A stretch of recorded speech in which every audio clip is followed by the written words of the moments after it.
if you go through this sequence every time, after a few days of consistency, you know, she's had a few days off here, she's going to start responding to the earlier part of your sequence. So again, come up. If she doesn't come then, you can hold your hand up, give her a little cluck. Then if she doesn't, grab your reins. You want a little shorter on the right. Good. And I have kind of conditioned her not to come over too far. So if she were to come into your space, you just kind of have your hand here ready to show her that that's close enough. Good, good. But she should know where my space is and not to go any further. Okay, so for that backup, you want to make sure that you take the slack out of your reins, so that if you were to just take your hands out of the neutral position, that it's going to give her a little bit of collection. So when your hands are in neutral, it's like they're holding ice cream cones. My legs right now are just straight like they would be if I were in neutral. So I'm neutral, so she's neutral. The minute I want the backup, I'm going to squeeze with my upper leg. I'm going to put the bottom part of my leg forward, and I'm also going to take my elbows back just a little bit. Good, good, good. So you can see there was really no pulling. It was more of the leg cue than anything. And your hands are just kind of there to follow up. This is something that she'll do without much rein pressure. Good. But the key is that you're squeezing with those upper legs. So my hands are in neutral, direct rein, and then good, good. So if we were to add a little bit of motion to that, I've got my hands in neutral, pinky out, and see how she's moving. Again, pinky out. And that's your direct rein. Now I also want you to note my legs. So if I just want a slight turn with my direct rein to the right, I've kind of got my right leg in her just a little. If I wanted a really small turn, I'd go into my indirect rein and using some of my opposite leg. So the indirect rein is what you're going to do when you want something like a hindquarter yield, maybe a tight circle, or if you want some lateral flexion. Now if I do it without any leg, it should result in just lateral flexion. So again, your hands are in neutral position, but they are nice and collected. I'm not putting any pressure on her now.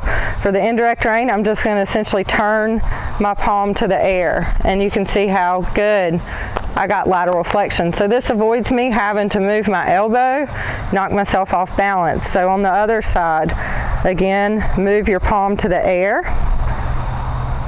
Good, good, and then release when she gives. So next we have the suspension rein. The suspension rein is actually designed for forward movement, and it's kind of what you're going to utilize to help get some of that collection and impulsion when she's in a trot. So your suspension rein is simply when your rein goes up, you can see how she collects, because what it's doing is it's asking her to round. So if my rein goes up, she should collect into it. So if I do this when I've got a little forward, I'm going to suspend her on the right rein here. Good. I'm going to suspend her on the left rein. Good. You don't want to do this on both reins. You want to think about you're getting your horse to move out laterally. And then once they get in the collected position that you desire, you just kind of hold them there. And you'll use your direct rein, your indirect rein, and your suspension rein to kind of tweak their collection. I'm going to want her head traveling to the right, but I'm going to want her shoulder traveling to the outside. So if you can imagine, if the rail's on my right, I'm kind of going to bend her in, but we're going to travel a little bit in that direction. So what you do for this is, with your counter bend, is you want to use your indirect rein on the side where you want her head to bend, and your direct rein to support her leg into the direction of travel.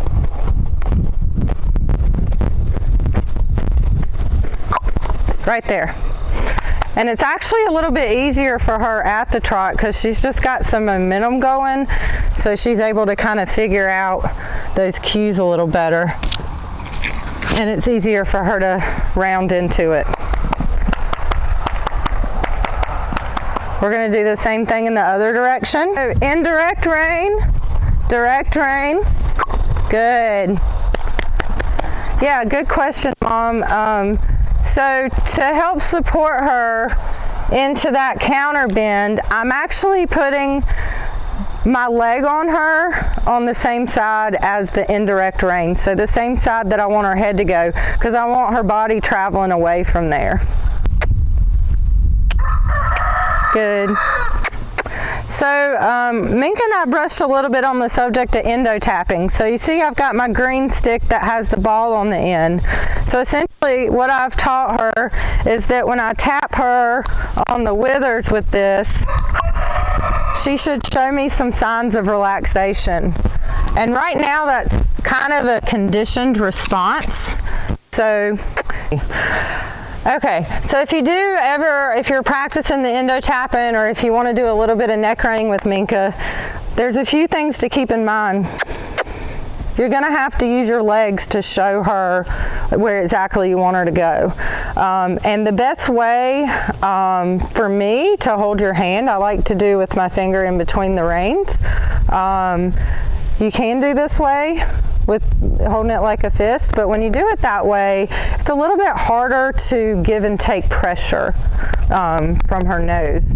So what I'm going to do, if I want her to go to my right, I'm going to move the rein up at least halfway up her neck, and then I'm going to take my right foot and kind of tap her at the girth line, because that's going to move her 4/4 around. My left foot's going to be back a little bit.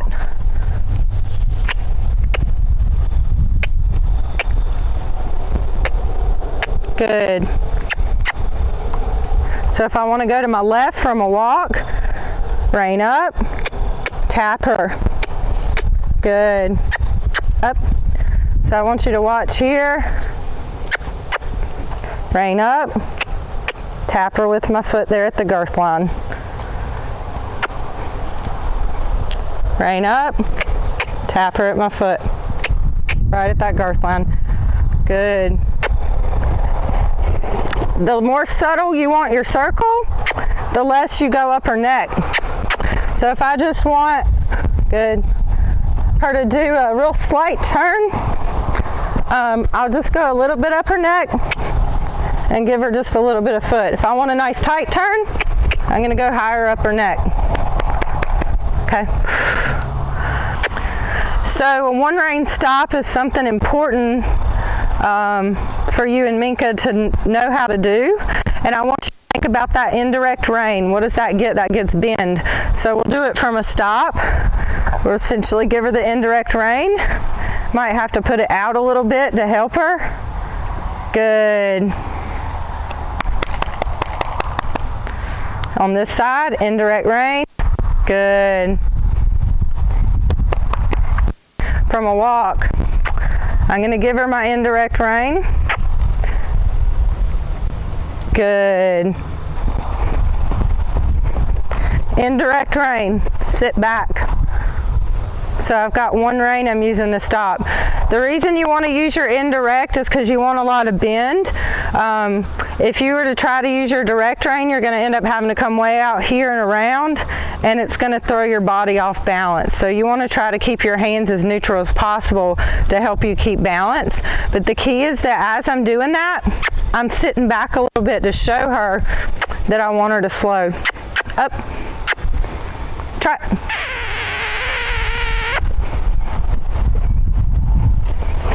Good. Okay.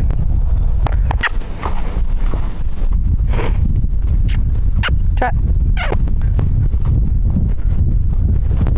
Good, good, good, good, good, good, good, good, good. That was it. Good, good, good. Try. Good, good, good. Good, good, good, good, good, good, good. I'm going to go to my right, so indirect rein on my left, direct rein on my right. Good, good, good, good. First from a stop, you want your indirect rein on the same side where she's yielding away. You want your opposite side in neutral, and you want to look back toward where her Q spot is and put your leg back. Good, good.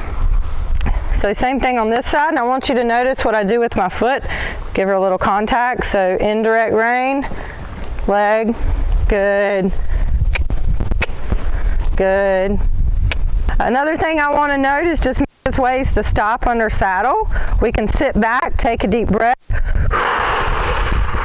Good, and I'm also squeezing a little bit with my upper leg. So that's one way. Another way to get her to stop is simply hands from neutral to draw them in and squeeze with your legs and ask for some backwards momentum. Good. Of course, we can do the hind quarter yield, the one rein stop. We've also got whoa. Good. So what we're going to do is we're going to combine those all together to get a really good stop. So I'm going to say whoa, I'm going to sit back, and I'm going to give her some rein. Try. Good. And it's always a good habit to get into to after you stop to even ask for a few steps back, and that's going to help you get that really nice stop every time.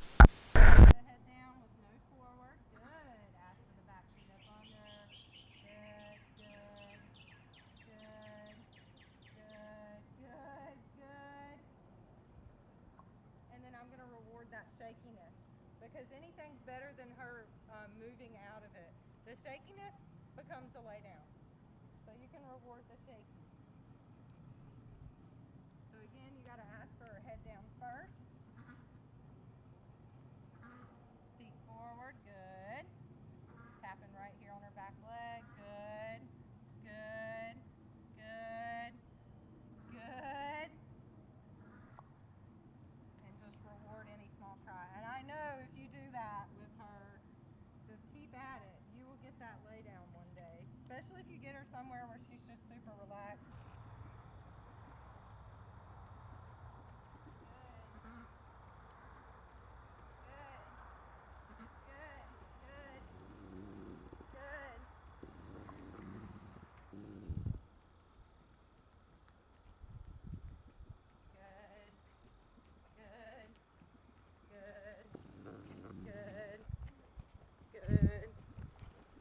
Good.